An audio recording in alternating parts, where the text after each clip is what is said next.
యాష్తో విజయం. ఇది కేవలం ఒక పేరులా అనిపించడం లేదు కదా, ఇది ఒక పెద్ద వాగ్దానంలా ఉంది. సరే, ఈరోజు మనం ఈ వాగ్దానం వెనుకున్న అసలు బ్లూ ప్రింట్ ఏంటో విడమర్చి చూద్దాం.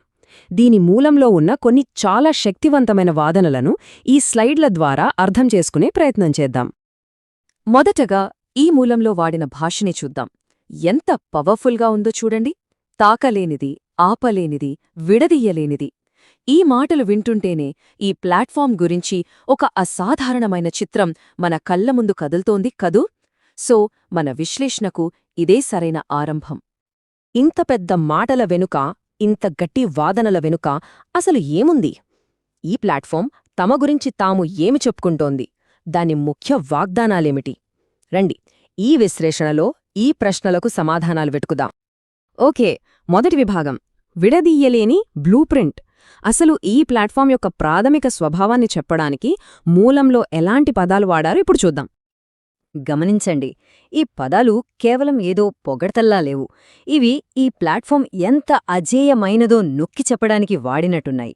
మూలం ఈ మాటల్ని పదే పదే వాడటం ద్వారా దానికి ఓటమి లేదు అనే ఒక చిత్రాన్ని నిర్మించాలని ప్రయత్నిస్తున్నట్లు అనిపిస్తోంది. ఇక్కడ ఒక ఆసక్తికరమైన విషయముంది. ఒకే సమయంలో రెండు రకాలుగా చెప్తున్నారు. పోటీదారులకు ఇది అస్సలు అందనంత దూరంలో ఉంటుందట, కాని వినియోగదారులకు మాత్రం చాలా సులభంగా అందుబాటులో ఉంటుందట. బహుశా ఈ వైరుధ్యమే వాళ్ల మార్కెటింగ్ స్ట్రాటజీ కావచ్చా? అపరిమితమైన విలువ. ఇది చాలా పెద్ద మాట. అంటే దీని విలువను డబ్బుతో అస్సలు కొలవలేరు అని వాళ్ళ ఉద్దేశం. ఇది మన విశ్లేషణలో ఒక చాలా ముఖ్యమైన పాయింట్. మరి ఎంత పెద్ద వాగ్దానాలు చేస్తున్నారు కదా, వాటిని నెరవేర్చడానికి వాళ్ల దగ్గర ఏమైనా టూల్సున్నాయా?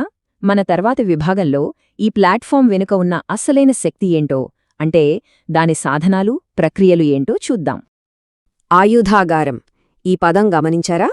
ఇది కేవలం కొన్ని సాధనాల సమాహారం కాదు. ఇది ఒక మార్పు తీసుకురాగల శక్తివంతమైన వ్యవస్థ అని మూలం చెప్పే ప్రయత్నం చేస్తోంది.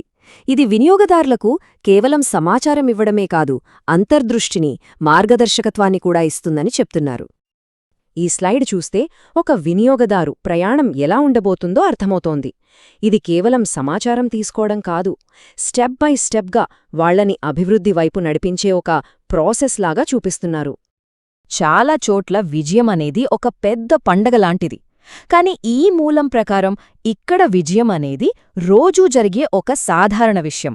అంటే విజయాన్ని ఒక అరుదైన సంఘటనగా కాకుండా ఒక నిరంతర ప్రక్రియగా చూపించే ప్రయత్నమన్నమాట. గాఢమైన స్పష్టత ఇది ఈ ప్లాట్ఫామ్ ఇస్తున్న మరో ముఖ్యమైన వాగ్దానం.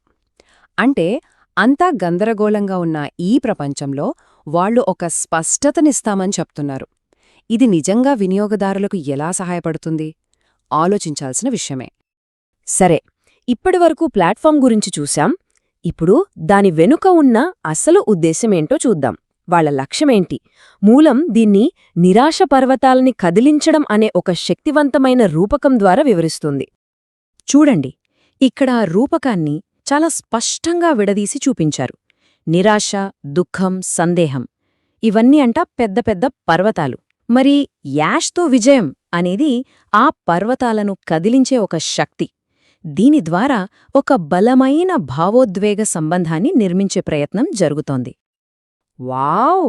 ఇది చాలా నాటకీయమైన పోలిక. కాలుష్యం కంటే కూడా ప్రజల మనస్సులలో ఉన్న నిరాశ, సందేహంలాంటి భారాలు చాలా పెద్దవని ఈ మూలం చెబుతోంది. ఇది సమస్య ఎంత తీవ్రమైందో చెప్పడానికి వాడినట్టుంది. అయితే ఆ నిరాశ అనే పర్వతాలను కదిలించిన తరువాతేమవుతుంది?